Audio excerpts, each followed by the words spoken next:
Well, what a season it's been here at HQ Hollywoodbets Kenilworth. The festival's nearly done. There's one more day to go. We'll talk about that in just a moment. But this Wednesday card is 8 races, which means the exotics kick off in race number 1. It also means that we've got an opportunity to make some money, although the Grade 1 horses are likely to be on their way to KZN. Well, most of the Grade 1 horses will be on their way to KZN for the winter, and also looking forward to what's to come all around the country in the coming weeks. There's opportunities aplenty. Let me quickly talk to you about the Premier Yearling Sale, the Cape Racing Sale Premier Yearling Sale, to be held on the 13th and 14th of March. A catalogue over 2 days. Day 1 is an absolute stormer, and day 2 is a brilliant opportunity for punters and owners to potentially get involved in various opportunities, whether it be pinhooking, whether it be getting horses on the cheaper scale. Who knows how it's all going to pan out, but still it's always exciting when sales come to town. So come and join us. Viewing will start the 2 days prior, and you'll be able to get through, hopefully, all the horses in good time. And I think the good news is that we start the sale at 4 o'clock on both days, so it does give viewers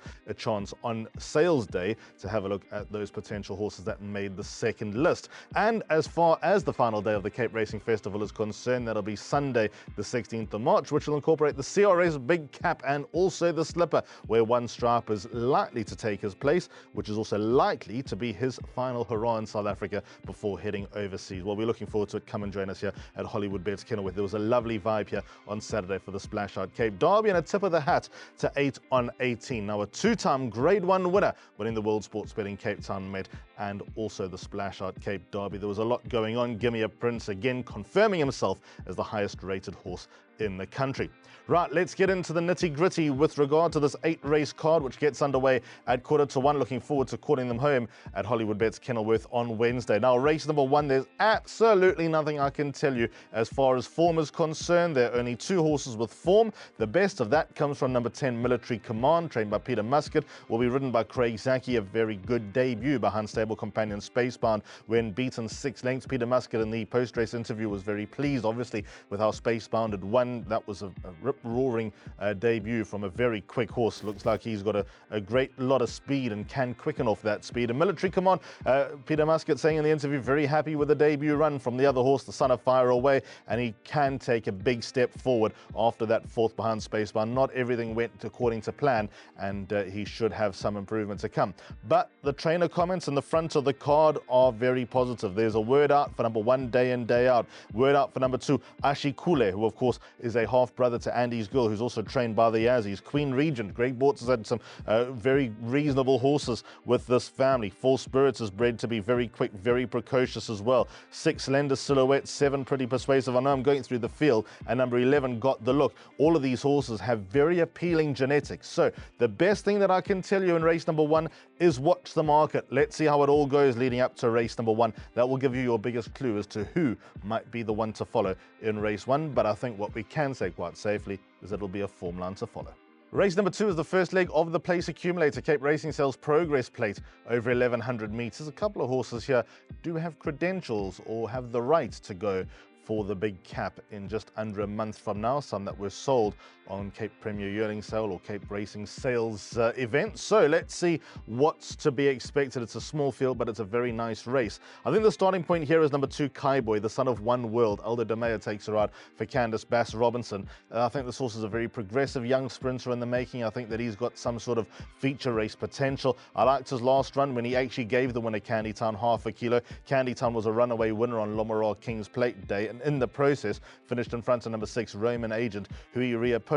He's got the tough task of carrying 61.5, does number 2, Kaiboy. It won't be all that straightforward. The fact that he's got to give weight away to the entire field, and by virtue of the conditions of the race and being a 3-time winner, that is the value of carrying the top weight in this event. But I like the fact that Candice has tested him against older horses. He's grizzled against those older horses, and now against his own age group, there might be an opportunity for number 2, Kaiboy, to show his worth yet again. He's won the tongue tie twice. He won in good style with a tongue tie in his penultimate start, where he received a 3-pound penalty. And then, although he beaten and penalised for being a loser last time out, which I'm not a big fan of, I still think that he's going the right way. And I think that he's more of a sprinter than anyone else in this race. That could be the key when going into the first leg of the Place Accumulator. 4, Symphony and White, the stable companion, is well weighted, being a filly. I thought her run in the SABC Olympic Duel, even though I was keen on her, was a fair effort, moved in and looked quite dangerous for a while before petering out. I think the drop by 100 metres could suit her. She's a very well-bred daughter of What a Winter out of the Great Snow Dance. And officially, the best weighted horse in the race is number 5, Bjorn Ironside, trained by Johan Janse van Vuren and ridden by Richard Fourie, 55 kilos in the back of a rating of 110, which he earned as a 2-year-old when running third behind the consistently winning Cat's Pajamas, who was trained by Frank Robinson. So a number of angles in this race. Might be a small field, but it's a very interesting race. All in all, I think that the place accumulator is a nice avenue to explore on this card. I've got a 48 Rand perm fee. I'm going to kick off with banker number 2, Kaiboy, but banker number 8, Umfula in the second leg. Then going to open up with numbers 1, 5 and 8 in race 4, by 4 and 8 in race number 5. Those, of course, are Legal Counsel and Lapulga, going with the 3-year-olds there, by numbers 3 and 7. So those will be Dream Searcher and Nile the Boss, by numbers 3 and 5, Tough Terrain and Bluff on Bluff, and the final leg, 7 and 9, Kyle Army Girl and Artiste. There's a form line there that I think we can trust. Let's now move on to race number 3. It's the first leg of the Pick 6, which runs at 5 to 2. It's the Cape Turf Club Syndicate's Open Maiden for 3-year-olds. 1,800 metres is the distance. Now, I think the race revolves around 3.5 horses here. 2 Drickus, 8 Umfula and 9 Warhawk are the 3 main protagonists, but I've got a little squeak for number 4, Past and Present. I don't know if he'll win, but I think he'll be in and around the action on the back of a better last run in a Class 5 behind Red Dawn. But let's have a look at those 3 horses that I think make the most appeal. Number 8, Umfula, Richard Fourie takes a ride for Brett and James Crawford. If the yard was in slightly better form, I'd recommend a bet. Just going to be a little bit ginger. Look, it's a matter of time before the Crawford yard comes to life, and boy, when they come to life, the winners are going to be stacking in left, right and centre, and that's inevitable with a yard as good, as classy, as successful as the Crawford team is.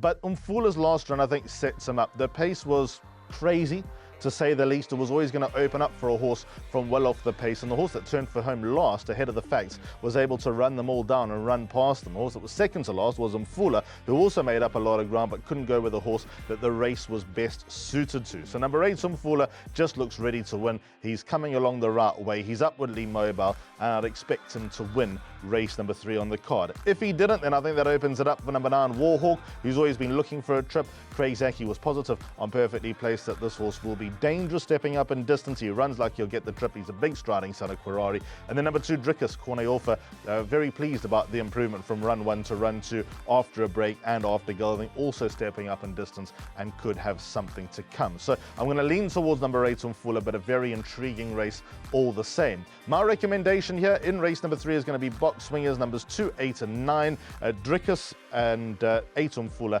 and 9 Warhawk. I think those are the 3 horses to work around. If they run first, second and third, then it's payday.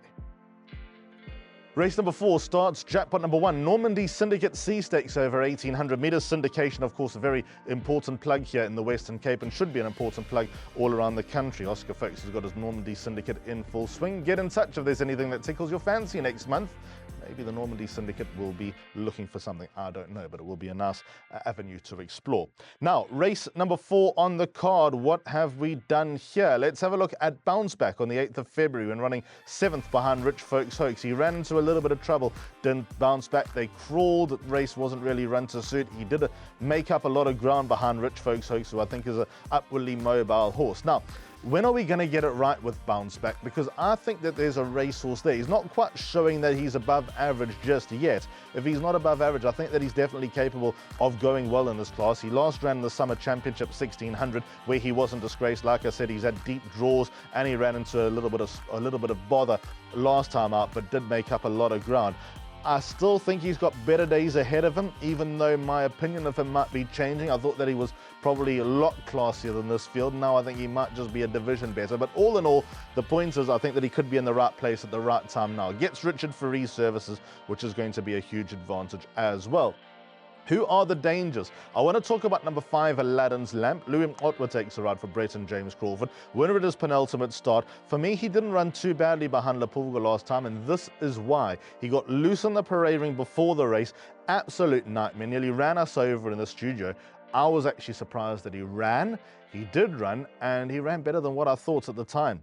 5.5 lengths behind Lapulgo, who I'll give a good chance to later on in the day, I think stands him in good stead. Just don't get loose before the race, number 5, Aladdin's Lamp. But it was a good, powerful performance from his penultimate when he won from start to finish. And then number 1, Enchanting Choice. Hard to ignore a filly that comes in here in such consistent form. Winning might come at a premium for this daughter of Rafif, but she's knocking at the door. Gets Craig Zaki on board. He was sensational here on Saturday. Was Craig riding home a 4-timer, including Gimme a Prince for Kaya Stables. And number 1, Enchanting Choice, ought to be in and around the action. So let's go. Boxed exactors, numbers 1, 5 and 8 when it comes to race number 4. I think the scratching of 2 a penny probably helps the cause a little. Race number 5 starts Jackpot 2, 3, Race Cape Power by Hollywoodbets B Stakes over 1,800 metres. Now, if he gets the trip, and I think he will, number 4, Legal Counsel, the horse to beat. Winner on World Sports Betting Cape Town Met Day when beating Iconic Destination. Iconic Destination, although not the same horse as he was as a 3-year-old, has formed to Dave the King and Charles Dickens. Legal Counsel has formed to Garrix. Garrix is now grade 1 placed. I still think that he's got a big race in him. Now, Legal Counsel may have won last time at 20 to 1. It's the horses behind him that probably make a lot of appeal. Had Please Be True, subsequent winner in behind. Please Be True's got more wins to come. And I think all this perspective and the fact that he's stepping up in distance gets Richard Ferree on board and has a lot of untapped potential. I think he's going to stand the son of Legislate out of a Silvano mare in good stead. Now, I've got a lot of time for number 8, Lapulga. He answered a lot of questions last time when stepping up to this distance and beating Gentleman Joe. And for me, he beat Gentleman Joe with contemptuous ease. JP Funamava takes a ride for Candice Bass Robinson with 55.5 kilos on the back. If he continues to improve, and there's no reason to doubt that he will, he should give a very good account of himself. We've also got the likes of Lightning Globe back over a better distance. We got the ever consistent and hard-knocking Hat's Pride, who's another horse to consider. And for Luapiki will run better than what he did last time, or did in his penultimate start rather. Second run after a break. He's not a bad little horse, is for Luapiki, but I think the 3-year-olds might just take the chocolates in race number 5, and I'm going to lean towards Legal Counsel as the one that they all need to beat. Race number 6, I think this is where the card gets very tricky. The CRS Premier Yearling Sale, 13 and 14 March 2025 D Stakes over 1,400 metres. 20 to 4 is race time. Let's start with number 3, Dream Searcher. Craig Bantam takes her out for Adam Marcus. It's Adam's only runner on the day. She's seeking a hat-trick of wins. Craig Bantam's record in this race is absolutely sensational. 7 rides, 3 wins and 3 places, including at the last 2 starts. For me, it was her career best last time in beating Vivo Perlay.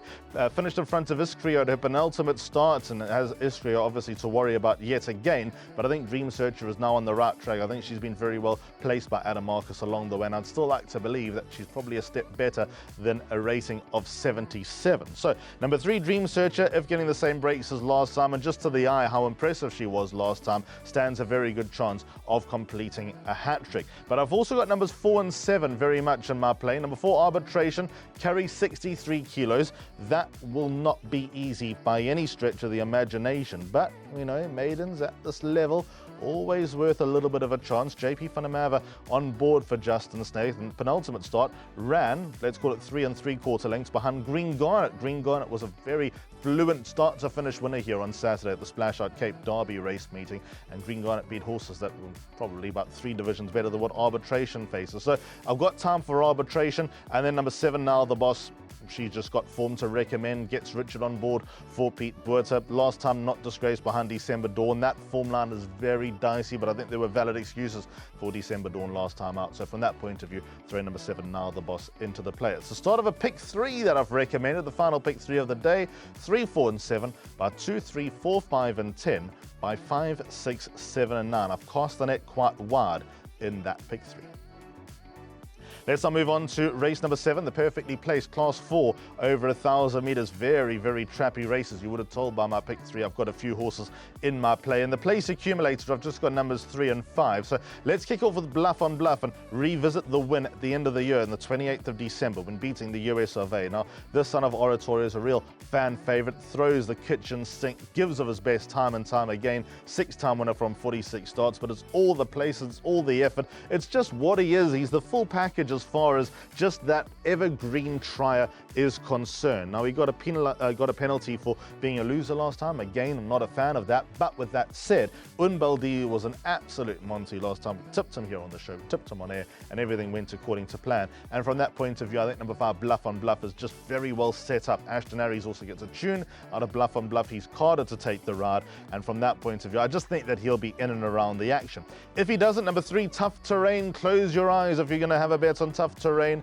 Wait for him to quicken, wait for the 400, because the first 600 meters of this race will be awful to watch. His style, his way of racing is drop him out and give him horses to aim at. If he gets gaps, he can be very dangerous. He can quicken as better as anyone else, but he can also be very off colour from time to time. It's been a year since his last win, 360 days. He's always appealing in the way that he finishes off his races. Capable, not always willing, but put him in because he can do damage and can be very dangerous. Number 3, Tough Terrain. As far as that, the other numbers in the pick 3 are concerned, 2, 4 and 10. Number 2, Rattlesnake, good little sprinter in the making, the son of Buffalo Bill Cody. He's got wins to come. 4, Scottman, better than the last start. Gareth Wright takes a ride. Not happy with the weight that he's got his shoulder. And then number 10, Porquet Tavar, being a mare in this type of company. She's also evergreen, real trier. Mike Stewart trains, Richard Free takes the ride. There are enough clues there to give her a bit of hope. But as far as the suggested bet in the penultimate race is concerned, I'm going to go double float 3 and 5 by the field. 8th and last race off at 4:53. Hollywoodbets Bright Future B Stakes for fillies and mares over 1100 meters.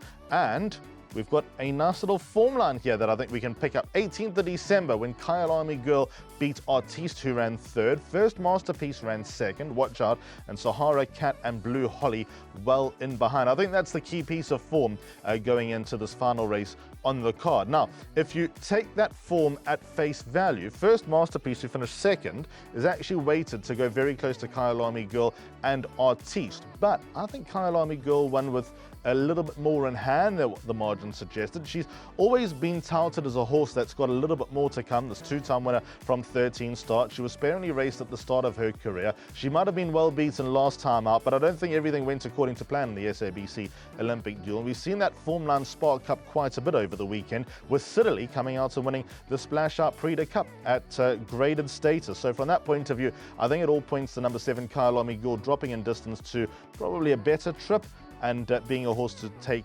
very seriously. Number 9, Artiste. If you like Kyle Army Girl, Artiste ought to be right there. And if you like both of them, number 6, First Masterpiece, who is fresh off a fluent win from the back of the field last time out, also has to enter calculations. JP van der Merwe takes her out for Paddy Crash. She could be very well placed coming into this race on the back of a £2 penalty, hitting the line with a lot in hand, and the extra 100 metres, although generally neither here nor there, could also very much suit her play. But all in all, I'm going to go with the swingers, box swingers, number 7 and 9, Kyle Army Girl and Artiste, to wrap up racing at Hollywoodbets Kenilworth.